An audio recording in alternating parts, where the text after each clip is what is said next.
Hello friends, good morning. നമ്മുടെ Kerala TV സീരിയലിലേക്ക് എല്ലാവർക്കും സ്വാഗതം. അങ്ങനെ നമ്മുടെ ഇന്ദ്രൻ എന്തൊക്കെയോ പറഞ്ഞു കൊടുത്തിട്ട് ആ പെങ്കൊച്ചതൊക്കെ കേട്ട് തലയാട്ടി ഇങ്ങനെ നിൽക്കും അവിടെ. ഈ സമയത്ത് അങ്ങോട്ടേക്ക് സേതു വരുന്നത്. സേതു ആണെങ്കിൽ ഇങ്ങനെ സ്റ്റെയർ കയറി വരുന്നു. അപ്പോൾ സ്റ്റെയർ കയറി വരുന്ന സേതുവിൻ്റെ അടുത്തേക്ക് ഈ പെങ്കൊച്ച് ഓടിച്ചെന്നു. അയ്യോ പാമ്പ് പാമ്പ് പാമ്പെന്നും പറഞ്ഞു. പാമ്പോ എവിടെ? അപ്പോൾ ലേഡീസ് ബാത്റൂമിലാണെന്ന് പറഞ്ഞു. അപ്പോൾ നല്ല നീളമുണ്ട് അതിന്. അയ്യോ അപ്പോൾ അതിനെ കൊല്ലണമല്ലോ എന്ന് പറഞ്ഞു സേതു. അപ്പോൾ ഒരു മിനിറ്റ് എന്ന് പറഞ്ഞുകൊണ്ട് പാവ സേതു അത് നോക്കാനായിട്ട് അങ്ങോട്ടേക്ക് പോകുന്നു. സമയത്താണെങ്കിൽ അവിടുന്ന് ഒരു കമ്പും എടുത്ത് നേരെ ആ പെങ്കൊച്ചിൻ്റെ കൂടെ പോയി. പെങ്കൊച്ചാണെങ്കിൽ നമ്മുടെ സേതുവിനെ കൊണ്ടുവന്ന് ബാത്റൂമിലേക്ക് കയറ്റി വിട്ടു. അപ്പോഴേക്കും വേറെ പെമ്പിള്ളേർ വന്ന് ഭയങ്കരമായിട്ട് വിഷയം ഉണ്ടാക്കി. അയ്യോ തനിക്ക് നാണമില്ലേടോ, താൻ എന്താണ് ഈ കാണിക്കുന്നതെന്നൊക്കെ ചോദിച്ചുകൊണ്ട് നമ്മുടെ സേതുവിനോട് ഈ പെമ്പിള്ളേർ ഇങ്ങനെ പറയാം. അപ്പോഴേക്കും പറന്നു വരുന്നു ഇന്ദ്രൻ. എന്താന്നും ചോദിച്ച്. അപ്പോൾ ആ സേതു ടോയ്ലറ്റിൽ കയറിയിരിക്കുന്നു എന്നും പറഞ്ഞുകൊണ്ട് പെമ്പിള്ളേർ പെട്ടെന്ന് ഇന്ദ്രൻ അത് പുറത്തുനിന്ന് പൂട്ടി. അപ്പോഴേക്കും പുറത്തു നിന്നിട്ട് ഇവൻ പെമ്പിള്ളേരോട് പറയുകയാണ്, അവൻ വെറും വൃത്തിയായിട്ടവൻ അവൻ്റെ സ്ഥിരം പരിപാടിയായതെന്നൊക്കെ പറഞ്ഞുകൊണ്ടിരിക്കുക. പാമ്പിനെ നോക്കാനെന്നുള്ള രീതിയിൽ വടിയും പിടിച്ചകത്ത് കയറും. അതാകുമ്പോൾ ആരും സംശയിക്കില്ലല്ലോ. ഇതങ്ങനെ വെറുതെ വിട്ട് കളയരുത്. നമ്മുടെ സഹോദരിമാരുടെ മാനത്തിന് വില പറഞ്ഞ് അവൻ അനുഭവിക്കണമെന്നൊക്കെ പറഞ്ഞുകൊണ്ട് ഇങ്ങനെ പറയുന്നു. അപ്പോഴേക്കും നമ്മുടെ ഓടി വന്ന് സേതു കഥക് തുറക്കെന്ന് പറയുന്നുണ്ട്. അപ്പോഴേക്കും ഇന്ദ്രൻ ഇതിനൊരു തീരുമാനം ഉണ്ടാക്കിയിട്ടേ തുറക്കുന്നുള്ളൂ എന്നും പറഞ്ഞുകൊണ്ടായി ഭയങ്കര ഡയലോഗ്. അപ്പം എന്നും പറഞ്ഞുകൊണ്ട് സേതു ഇങ്ങനെ നിൽക്കുക. പിന്നെ ഇന്ദ്രൻ അത് വലിയ വിഷയമാക്കി. ഈ സമയത്ത് ആനി ടീച്ചറും അതുപോലെ തന്നെ നമ്മുടെ പല്ലവിയും കൂടെ അതിലിങ്ങനെ പോകുമ്പോഴത്തേക്കും സ്വാതി ഓടിക്കതച്ച് പുറകെ ചെന്നിട്ട് ആനി ടീച്ചറെ എന്ന് പറഞ്ഞ് ചെന്നു. അപ്പോൾ എന്താണെന്ന് ചോദിച്ചു. ആണുങ്ങളായാൽ ഇങ്ങനെ തന്നെ വേണമെന്നും ഭയങ്കര ഉത്സാഹമായിരുന്നല്ലോ ഇവിടെ വെക്കേഷൻ ക്ലാസ് തുടങ്ങാനായിട്ട്, ഇനി അനുഭവിച്ചോ എന്നും പറഞ്ഞിട്ട് സ്വാതി ഇങ്ങനെ പറഞ്ഞു. അപ്പോൾ ഇവർക്കൊന്നും മനസ്സിലാകുന്നില്ലേ എന്തു പറ്റിയെന്ന് ആനി ചോദിച്ചു.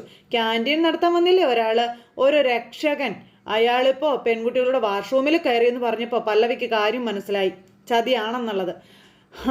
എന്ന് പറഞ്ഞ് ചിരിച്ചുകൊണ്ട് എന്നിട്ട് ഇങ്ങനെ സ്വാതി നിൽക്കുക കേട്ടോ.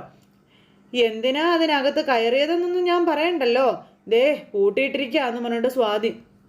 നാണം കേട്ട വർഗം, അതെങ്ങനെയാ അത്തരക്കാരുമായിട്ടൊക്കെ അല്ലേ കൂട്ട് എന്നൊക്കെ പറഞ്ഞുകൊണ്ട് ഇങ്ങനെ പറഞ്ഞു. അപ്പോഴത്തേക്കും പല്ലവി ഓടുക അവിടുന്ന്. സ്വാതി ചിരിച്ചുകൊണ്ട് പിറകെ പോകുന്നു.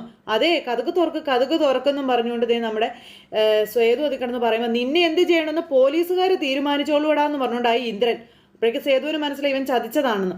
ആ സമയത്ത് സേതു ആകെ പെട്ടുപോയി ഇതിനകത്ത്. ഈ സമയത്ത് പ്രിൻസിപ്പൾ അങ്ങോട്ടേക്ക് വന്നു. പ്രിൻസിപ്പൾ വന്നിട്ട് എന്താ കാര്യം എന്ന് ചോദിച്ചു. അപ്പോഴേക്കും ഇന്ദ്രൻ ആ സേതുമാധവൻ ലേഡീസ് ടോയ്ലറ്റിൽ കയറി എന്ന് പറഞ്ഞു. ഈ വടിയും പിടിച്ച് നമ്മുടെ സേതു ഇങ്ങനെ അതിനകത്ത് നിൽക്കുക. അപ്പോൾ എല്ലാ പിള്ളേരും ടീച്ചേഴ്സും അവിടെ കൂട്ടിയിട്ടുണ്ട്. സാറേ ഇവർക്ക് എല്ലാവർക്കും അറിയാം, ഇവരെല്ലാവരും അകത്തുള്ളപ്പോഴാണ് സേതുമാധവൻ കയറിയതെന്നും പറഞ്ഞുകൊണ്ട് ഇങ്ങനെ പറഞ്ഞു. അപ്പോൾ പല്ലവി വന്നപ്പോൾ ടീച്ചർ വന്നല്ലോ, ടീച്ചർ വാ ടീച്ചർ എത്തിയേ. ടീച്ചറുടെ ഫ്രണ്ട് തനി സ്വഭാവം കാണിച്ചു, ഞാനുള്ളത് കൊണ്ട് പിടിച്ച് പൂട്ടാൻ പറ്റിയെന്നും പറഞ്ഞ് ഇന്ദ്രൻ പ്രശ്നം ഉണ്ടാക്കുന്നു. ഇനി പോലീസ് വരും, ബാക്കി അവർ തീരുമാനിച്ചോളും, പോലീസ് വന്ന് അവർ കേസെടുക്കും എന്നൊക്കെ പറഞ്ഞ് കോളേജിലെ സ്ത്രീകളുടെ വാഷ്റൂമിൽ കയറി ക്യാൻറ്റീൻ നടത്തിപ്പുകാരൻ അറസ്റ്റിൽ. എങ്ങനെയുണ്ടെന്നൊക്കെ ചോദിച്ചുകൊണ്ടെങ്കിൽ ഇന്ദ്രൻ ഇങ്ങനെ വല്ല ഡയലോഗ് അടിക്കുക. സ്ത്രീപീഡന വകുപ്പ് പത്രക്കാർക്കും ഓൺലൈൻകാർക്കും എടുത്തിട്ട് അളക്കാനൊരു അവസരമായെന്നൊക്കെ പറഞ്ഞിട്ട് ഇവൻ അവിടെ കിടന്ന് ഷോ കാണിക്കുക. അപ്പോൾ എല്ലാവരും നോക്കിക്കോന്ന് പറഞ്ഞു. അങ്ങനെ നമ്മുടെ ഇന്ദ്രൻ തന്നെ സേതുവിനെ തുറന്നു വിടുക. ഈ സമയത്ത് ഓടിക്കതച്ച് അങ്ങോട്ടേക്ക് വന്ന പല്ലവി ഞാനൊന്നും ചെയ്തിട്ടില്ല എന്ന് പറഞ്ഞു. ഒരു കുട്ടി ഈ കുട്ടി പാമ്പെന്ന് പറഞ്ഞതുകൊണ്ടാണ് ഞാൻ ഇതിനകത്ത് കയറിയത്. നിൽക്കുന്ന കുട്ടി അത് പറഞ്ഞതെന്ന് പറഞ്ഞു. അപ്പോൾ താൻ എന്താണ് ഈ പറയുന്നത്? ഞാൻ പറഞ്ഞത്രേ. ആര് എപ്പോ എന്നൊക്കെയാ പെങ്കൊച്ച്. നുണയാ സാറേ, എനിക്കൊന്നും അറിയില്ലെന്ന് പറഞ്ഞു പെങ്കൊച്ച്. അപ്പോൾ സാറേ ഇതിവൻ്റെ സ്വയം അല്ലെങ്കിൽ എന്നുമുള്ള കലാപരിപാടികളാണ്. ഇത് മുമ്പും പല സ്ഥലത്ത് നിന്ന് ഇവനെ ഇതേ കേസിന് പിടിച്ചിട്ടുണ്ടെന്നും പറഞ്ഞുകൊണ്ട് നമ്മുടെ പ്രിൻസിപ്പളിനോട് പറയുക ഇന്ദ്രൻ. അപ്പോൾ ഒരു തരത്തിൽ ഇതൊരു മാനസിക രോഗമാണെന്ന് നമുക്ക് എല്ലാവർക്കും അറിയാമല്ലോ. ആ രോഗമുള്ള മാനസിക രോഗിയാണ് ഈ സേതുമാധവൻ എന്ന് പറഞ്ഞു. സാർ പോലീസിനെ വിളിക്കുക, അതാ നല്ലത്, ഇല്ലെങ്കിൽ കോളേജിന് മാനം പോകുമെന്നൊക്കെ പറഞ്ഞ് ഭയങ്കര ഡയലോഗ്. ശരി പോലീസിനെ വിളിക്കാം എന്നും പറഞ്ഞുകൊണ്ട് നമ്മുടെ പ്രിൻസിപ്പൾ അന്നേരം പറഞ്ഞു. അപ്പോൾ വരട്ടെ സാറിന് പല്ലവി പറഞ്ഞു. പല്ലവി അത് പറഞ്ഞിട്ട് പോലീസിനെ വിളിക്കാം വരട്ടെ എന്ന് പറഞ്ഞു. എനിക്ക് ചില സംശയങ്ങളും കാര്യങ്ങളൊക്കെ ഉണ്ട് എന്ന് പല്ലവി പറയുമ്പോൾ ഇനി എന്ത് സംശയം, കൈയോടെ പിടികൂടിയിരിക്കല്ലേ ഇന്ദ്രന്. അപ്പോൾ സാറ് പോലീസിനെ വിളിക്കുക, പോലീസ് വരട്ടെ എന്നും പറഞ്ഞു പല്ലവി. അപ്പം ഞാൻ ഓഫീസിലേക്ക് പോവുകയാണ്, ഒന്നെങ്കിൽ സത്യം തെളിയണം അല്ലെങ്കിൽ പോലീസ് വരട്ടെ എന്നും പറഞ്ഞു പ്രിൻസിപ്പൾ. പോലീസ് വന്നാൽ നമ്മുടെ കോളേജിന് തന്നെയാണ് അതിൻ്റെ നാണക്കേട്. എന്താ വേണ്ടതെന്ന് എല്ലാവരും കൂടെ ചേർന്ന് തീരുമാനിക്കാൻ പറഞ്ഞു. അപ്പോൾ അതുവരെ താൻ എങ്ങും പോകണ്ട, താൻ ഇങ്ങ് വന്നേന്ന് പറഞ്ഞുകൊണ്ട് സേതുവിനെ കൂട്ടിക്കൊണ്ടു പോവുക പ്രിൻസിപ്പൾ. ചെല്ല് എന്നും പറഞ്ഞ് ഇന്ദ്രൻ നേരം വലിയ ഷോ ഇറക്കി അവിടെ നിൽക്കുക. പല്ലവിയുടെ മുന്നിലേക്ക് അങ്ങ് ചെന്നേ. ടീച്ചറെ ആ കൊച്ചിനെ നോക്കി പേടിപ്പിക്കൊന്നും വേണ്ട. എൻ്റെ പൊന്നെ അങ്ങനെ കൂടെ കൂട്ടിക്കൊണ്ട് നടക്കുന്ന കൂട്ടുകാരൻ ഇത്തരത്തിലുള്ള ഒരു സ്വഭാവ വൈകല്യമുള്ളവനാണെന്ന് അറിയുമ്പോൾ ഏത് സ്ത്രീയും ഒന്ന് പതറിപ്പോകും. എൻ്റെ പൊന്ന് ടീച്ചറെ, സത്യം അംഗീകരിക്കാൻ പഠിക്കുക. സേതുമാധവൻ ഒരു മനോരോഗിയല്ലേ? അല്ലേ അല്ലേ എന്ന് ചോദിച്ചപ്പോൾ അതേ എന്ന് പറഞ്ഞു പിള്ളേര്. സ്ത്രീകളുടെ ശുചിമുറിയിൽ കയറി പതുങ്ങിയിരുന്നാൽ ആനന്ദിക്കലാണ് അവൻ്റെ പണി. കഷ്ടം, കൂടുതലൊന്നും ഞാൻ പറയുന്നില്ല ശോ എന്നും പറഞ്ഞ നമ്മുടെ ഇന്ദ്രൻ. എന്നാലും എല്ലാവർക്കും മനസ്സിലായാലും അവൻ ആരാണെന്ന്. അപ്പം സേതുമാധവൻ ആരാണെന്ന് താൻ എന്നെ പഠിപ്പിക്കേണ്ടത് നമ്മുടെ പല്ലവി പറഞ്ഞു. സ്വന്തം ഭാര്യയുടെ മുന്നിൽ കാമുകിമാരുമായിട്ട് വീഡിയോ കോളിൽ സംസാരിക്കുന്നതല്ലേ തൻ്റെ സംസ്കാരം. പിന്നെ അത്തരം തരം താഴ്ന്നിട്ടില്ല സേതുമാധവൻ, താഴുകയും ഇല്ല എന്ന് പറഞ്ഞു. അപ്പം ഇപ്പം നടന്നതോ, ഇതിനകത്ത് നടന്നതോ, അത് ഞാൻ തെളിയിക്കുമെന്ന് നമ്മുടെ പല്ലവി പറഞ്ഞു. എനിക്കറിയാം അതിനെന്ത് ചെയ്യണമെന്നുള്ളത് എന്ന് പറഞ്ഞിട്ട് നമ്മുടെ പല്ലവി ആ പെണ്ണിൻ്റെ അടുത്തേക്ക് ചെന്നു. അതെ, നിങ്ങൾ തമ്മിൽ കണ്ടിട്ട് പോലും ഇല്ലല്ലേ? അപ്പം ഇല്ല എന്ന് പറഞ്ഞു. വാഷ്റൂമിൽ പാമ്പുണ്ടെന്ന് സേതുവേട്ടനോട് നീ പറഞ്ഞിട്ടുമില്ല. അപ്പം ഇല്ല എന്നാ പെങ്കൊച്ച്, നീ പറയുന്നതാണോ സേതുവേട്ടൻ പറയുന്നതാണോ ശരിയെന്ന് നമുക്കൊന്ന് പരിശോധിക്കാം. ബാ നമുക്കേ പ്രിൻസിപ്പളിൻ്റെ മുറിയിലേക്ക് വരാൻ പറഞ്ഞു. അപ്പം എന്തിന് എന്ന് ഇന്ദ്രൻ. അതൊക്കെ അവിടെ ചെല്ലുമ്പോൾ മനസ്സിലായിക്കോളൂ എന്ന് പറഞ്ഞു പല്ലവി. അതെ, ഭീഷണിപ്പെടുത്തി പറയിപ്പിക്കാനാണെങ്കിൽ അത് നടക്കില്ല. ഞാൻ ഈ കോളേജിലെ ടീച്ചറാ. ഈ നിൽക്കുന്നത് മുഴുവൻ എൻ്റെ സ്റ്റുഡൻസാ. ഇവർക്കൊരു നാണക്കേടുണ്ടായാൽ അതിൻ്റെ സത്യാവസ്ഥ കണ്ടെത്തേണ്ടത് എൻ്റെ ബാധ്യതയാണ് നമ്മുടെ പല്ലവി പറഞ്ഞു. ഞാൻ അത് ചെയ്യും എന്ന് പല്ലവി പറഞ്ഞു. എന്നും പറഞ്ഞു ഇന്ദ്രൻ.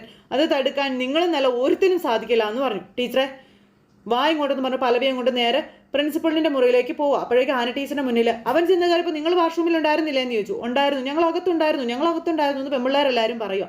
അപ്പോൾ ചോദിച്ചു നോക്കുന്നു പറഞ്ഞുകൊണ്ട് ആ ഏഷ്യൻ്റെ ടീച്ചറിനോട് അതും ഇന്ദ്രൻ പറഞ്ഞു പിടിപ്പിക്കുക കേട്ടോ.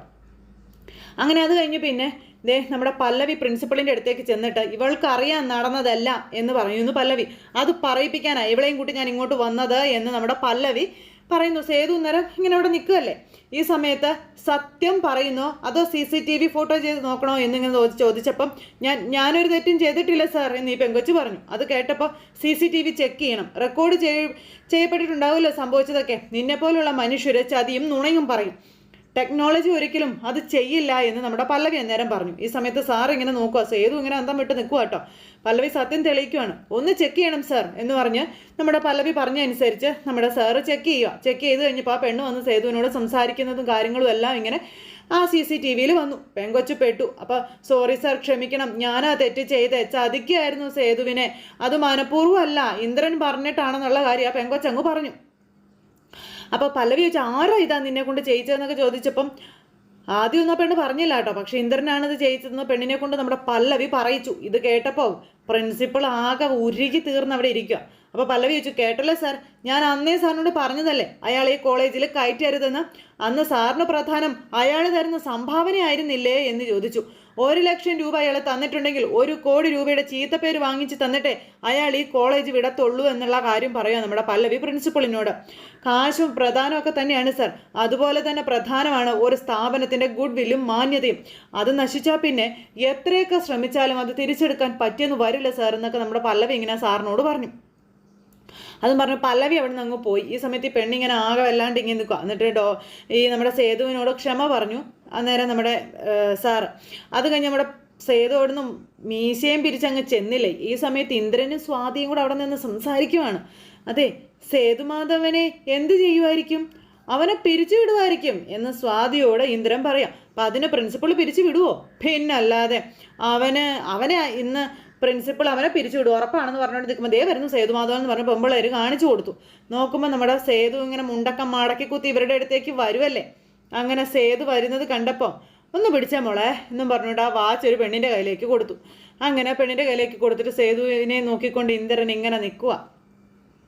ഗ്ലാസ് എടുത്ത് അടുത്തയാളുടെ കൈ കൊടുത്തു. അങ്ങനെ ഓരോരുത്തരുടെ കയ്യിലേക്ക് ഓരോന്ന് കൊടുക്കുവാണ്. അപ്പോൾ പ്രിൻസിപ്പൾ പിരിച്ചു കിട്ടുമല്ലേ സേതു എന്ന് ചോദിച്ചപ്പോൾ എന്ത് ചെയ്യാനാ, നിന്നെ പുറത്താക്കാൻ ഇതല്ലാതെ വേറെ വഴിയൊന്നും കണ്ടില്ല എന്ന് ഈ ഇന്ദ്രൻ പറയുക. കുറച്ച് ചീപ്പായി പോയെന്നൊക്കെ എനിക്കറിയാം, നമ്മുടെ ആവശ്യം നടക്കണ്ടേ എന്നിങ്ങനെ ഈ ഇന്ദ്രൻ ചോദിക്കുക. അതേതായാലും നടന്നു. അപ്പം നിൻ്റെ ആവശ്യം എന്തായാലും നടന്നു. ഇനി എൻ്റെ ഊഴമാണെന്ന് നമ്മുടെ സേതു അങ്ങ് പറഞ്ഞു കേട്ടോ.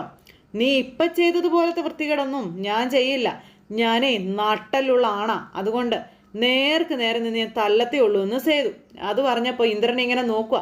തടയാങ്കി നീ തടഞ്ഞു നോക്കണമെന്നും പറഞ്ഞുകൊണ്ട് ഇന്ദ്രനെ അവിടെ ഇട്ട് അടിച്ച് തകർക്കുക. പിന്നെ പിള്ളേരെല്ലാവരും നോക്കി നിൽക്കുമ്പോഴേക്കും അടിയെന്ന് പറഞ്ഞാൽ ഇടിവെട്ടടി, പൂക്കുറ്റി അടി. അത് കഴിഞ്ഞപ്പോൾ ഈ കാര്യങ്ങളെല്ലാം കാണുകയും കേൾക്കുക ഇറങ്ങുകയും ചെയ്ത് ഉണ്ണിക്കുട്ടനും ഹരിയും അതുപോലെ മിത്തുവേട്ടനും കൂടെ ഓടി വരുവാണ്. അപ്പോൾ ഒരു ചെറുക്കൻ കൊച്ചൻ ഇവരോട് പറഞ്ഞ് ഇവിടെ അടിക്കുവാന്ന്. പിന്നെ ഇന്ദ്രനെ ആ ക്യാമ്പസിലിട്ട് ഒന്നിനും കൊള്ളാത്തതാക്കി മാറ്റിക്കളഞ്ഞു സേതു. പിള്ളേരെല്ലാവരും കൂടെ കൈകൊട്ടും ഇതും എന്ന് പറഞ്ഞ് ഭയങ്കര ഇത്. അപ്പോഴേക്കും പല്ലവി അവിടെ കിടന്ന് വേണ്ട വേണ്ടാന്ന് പറയുന്നുണ്ട്. പക്ഷേ സേതു അത് കേൾക്കുമോ? അപ്പോൾ അടിച്ച് തകർക്കുമ്പോൾ സാർ അങ്ങോട്ടേക്ക് വന്ന് ഇത് എന്താടാ ഈ കാണിക്കുന്നത്, മാർക്കറ്റാണെന്ന് കരുതിയേ എന്നൊക്കെ ചോദിച്ചുകൊണ്ട് നമ്മുടെ സാർ ഇങ്ങനെ പറഞ്ഞു. ഈ സമയത്ത് നമ്മുടെ സേതുവിന് ഭയങ്കര കലിപ്പ്. അയ്യോ, സ്വാതിയുടെ മുഖം അങ്ങ് വലിഞ്ഞു കയറിയിരിക്കുക. സാറേ ഇവൻ എന്നെ തല്ലിയതെന്ന് പറഞ്ഞുകൊണ്ട് ഇന്ദ്രൻ അന്നേരം പറഞ്ഞു, തല്ല് കിട്ടേണ്ട വൃത്തിയായിട്ട് കാണിച്ചാൽ ആരാണെങ്കിലും എവിടെ വെച്ചാണെങ്കിലും ഞാൻ തല്ലുമെന്ന് സേതു. ഈ കോളേജിന്റെ ചരിത്രത്തിൽ ഇങ്ങനെ ഒരു സംഭവം ആദ്യമായിട്ടാണെന്ന് പറഞ്ഞു പ്രിൻസിപ്പൾ അന്നേരം പറഞ്ഞു. ഇങ്ങനെ നോക്കി നിൽക്കുക. പ്രിൻസിപ്പൾ എന്ന നിലയ്ക്ക് എനിക്ക് ആക്ഷൻ എടുക്കാതിരിക്കാൻ പറ്റില്ല എന്നും പറഞ്ഞുകൊണ്ട് ഈ സാറ് രണ്ടുപേരും ഇനി ഈ കോളേജിൽ വരണ്ട, ഔട്ട്, ഗെറ്റ് ഔട്ട് എന്നും പറഞ്ഞുകൊണ്ട് ഇങ്ങനെ പുറത്താക്കുമ്പോൾ സാറേ ഞാൻ അതിനൊരു തെറ്റും ചെയ്തിട്ടില്ല എന്ന് പറഞ്ഞു. അപ്പം എൻ്റെ തീരുമാനം അന്തിമമാണ്, അതിനി മാറില്ല എന്നും പറഞ്ഞുകൊണ്ട് പുറത്താക്കി. രണ്ടുപേരെ ഇനി കോളേജിൻ്റെ കോമ്പൗണ്ടിൽ കണ്ടുപോയേക്കരെന്ന് പറഞ്ഞു. അങ്ങനെ ഇന്ദ്രൻ്റെ പഠിത്തവും തീർന്നു, എല്ലാം തീർന്നു. കാര്യങ്ങളെല്ലാം ഗോപി വരച്ച് ഇന്ദ്രൻ ഇങ്ങനെ നിൽക്കുക. അയ്യോ, സ്വാതിയുടെ ഒരു വിഷമം കാണണേ, ഭയങ്കര വിഷമമാണ്. ഈ സമയത്ത് വീട്ടിൽ പൂർണിമയും എല്ലാവരെയും കഥ അറിഞ്ഞു. ഈ സമയം അച്ചു സേതുവേട്ടൻ ഇന്ദ്രനെ തല്ലുകൊള്ളിത്തരം കാണിച്ചാലേ ആരായാലും തല്ല് വാങ്ങിക്കും, അതിനിപ്പോൾ അമ്മ എന്ത് വേണമെന്ന് ചോദിച്ചു അച്ചു. അപ്പോൾ ഇതെല്ലാം വന്ന് സ്വാതി വിശദീകരിച്ച് കൊടുക്കുവാണ് അമ്മയ്ക്ക്. അപ്പം ചേച്ചി ഒന്നും മിണ്ടണ്ട, ആ കോളേജിൽ പഠിക്കുന്നത് ഞാനാണെന്നും ഇത്രയും സംസ്കാരം ഇല്ലാത്ത ഒരുത്തനായി എൻ്റെ ഏട്ടനെന്നറിഞ്ഞാൽ എൻ്റെ അവസ്ഥ എന്താകുമെന്ന് ആരെങ്കിലും ആലോചിച്ചിട്ടുണ്ടോ എന്നൊക്കെ സ്വാതി വലിയ ഡയലോഗുകൾ അടിക്കുക കേട്ടോ. ഇതൊക്കെ കേട്ട് ഇവരൊന്നും മിണ്ടുന്നില്ല, തലയുയർത്തിപ്പിടിച്ച് നടക്കാൻ പറ്റില്ല. പിന്നെ ഞാൻ അന്തസ്സും അഭിമാനമുള്ള അഭിമാനിയായ മാധവമേനോൻ്റെ മോളാണെന്നും പറഞ്ഞ് ഡയലോഗ് ഇങ്ങനെ വെച്ച് കാച്ചുക. അല്ലാതെ മുണ്ടും മടക്കി കെട്ടി ആവശ്യത്തിനും അനാവശ്യത്തിനൊക്കെ തല്ലുണ്ടാക്കുന്ന ഒരു കവലച്ചട്ടമ്പിയുടെ പെങ്ങളല്ല. ആ മേൽവിലാസം എനിക്ക് വേണ്ട, അത് ഞാൻ ആഗ്രഹിക്കുന്നില്ല എന്ന് സ്വാതി. പൂർണിമ ഒന്നും മിണ്ടുന്നില്ല, ഇതൊക്കെ കേട്ടുകൊണ്ട് നിൽക്കുക. അച്ഛൻ്റെ വിൽപത്രം കാരണം സകല പ്രശ്നങ്ങളും ഉണ്ടാകുന്നത്. അമ്മ ഇതിൽ ഇടപെടാതെ മിണ്ടാതിരുന്ന ഞങ്ങൾക്ക് പിന്നെ പുറത്തിറങ്ങാനൊന്നും പറ്റാതെ ആകുമെന്നും പറഞ്ഞായി നമ്മുടെ ഋതു. അതുതന്നെയായിരിക്കും അയാളുടെ ഉദ്ദേശവും. നമ്മൾ ഈ വീട്ടിൽ അടച്ചു പൂട്ടി ഇങ്ങനെ ഇരിക്കണം, എന്നാലല്ലേ അയാൾക്ക് അയാളുടെ ഇഷ്ടം പോലൊക്കെ ചെയ്യാൻ പറ്റൂ എന്നൊക്കെ ഇങ്ങനെ ഋതു പറഞ്ഞപ്പോൾ ഞാനിപ്പോൾ എന്ത് വേണമെന്നാണ് നിങ്ങൾ പറയുന്നത്? ഞങ്ങൾക്ക് നാണം കെടാൻ വയ്യ, ഞങ്ങളുടെ ജീവിതത്തിൽ അയാൾ ഇടപെടാൻ പാടില്ല. അപ്പം അത് കേട്ട് കഴിഞ്ഞപ്പോൾ ഇങ്ങനെ ഇവർ വല്ലാണ്ടായി നിൽക്കുക. അയാളെ ഏൽപ്പിച്ച ജോലി മാത്രം അയാൾ ചെയ്താൽ മതി, പന്തൽ പണിയാൻ വന്നവൻ അത് ചെയ്താൽ മതി.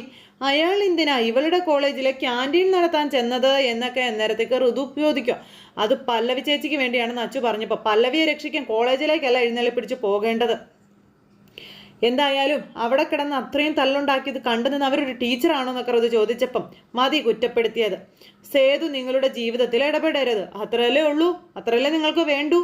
അതെ, അത് ഞാൻ എന്തായാലും ഉറപ്പ് തരുന്നു എന്നും പറഞ്ഞുകൊണ്ട് നമ്മുടെ പൂർണിമ ഇനി ഒരിക്കലും അവൻ കാരണം നിങ്ങൾക്കൊരു നാണക്കേടുണ്ടാകില്ല എന്നും പറഞ്ഞ് നമ്മുടെ പൂർണിമ അങ്ങ് പോകുമ്പം നിങ്ങൾ ഈ കാണിക്കുന്നതിലേക്ക് കഷ്ടമുണ്ട് കേട്ടോ, ഒരിക്കലും നിങ്ങൾ ഇങ്ങനെയൊന്നും പെരുമാറാൻ പാടില്ലായിരുന്നു എന്ന് പറഞ്ഞു. അപ്പം അത് ഞങ്ങൾ നോയിക്കോളാം, ഒരു ഉപദേശിച്ച് വന്നിരിക്കുന്നു, ചേച്ചി പോവാൻ നോക്കുന്നു പറഞ്ഞുകൊണ്ട് അച്ചുവിനോട് സ്വാതി പറയാം. ഞങ്ങൾക്കറിയാം എന്ത് വേണമെന്നല്ലേ എന്ന ഋതുവിനോട് സ്വാതി ചോദിച്ചപ്പോൾ അതെ എന്ന ഋതുക്ക്. അവിടെ നമ്മുടെ അച്ചുവും പോയി. ചുമ്മാ വെള്ളം കോരി ഒഴിച്ചിട്ട് കാര്യമില്ലല്ലോ, രണ്ടെണ്ണം കൂടെ അവിടെ അങ്ങനെ നിൽക്കുക കേട്ടോ. ഇതെല്ലാം കഴിഞ്ഞിട്ട് അടിയിടിയും ചവിട്ടും കൊണ്ട് നമ്മുടെ ഇന്ദ്രൻ വീട്ടിലെത്തി.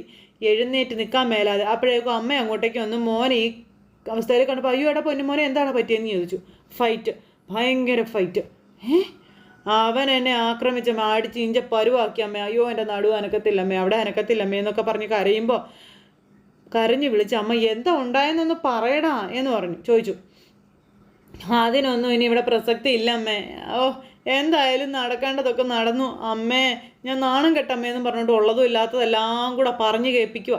അങ്ങനെ ഇതെല്ലാം പറഞ്ഞു കേൾപ്പിക്കും. അമ്മ ഇങ്ങനെ വായും പൊളിച്ച് നിൽക്കുന്നിടത്ത് ഇന്നത്തെ കഥ അവസാനിച്ചു. അപ്പോൾ എല്ലാവരും കാത്തിരുന്ന് കാണണം കേട്ടോ. എല്ലാവർക്കും നല്ലൊരു ദിവസം ആശംസിക്കുകയാണ്. ഇന്ന്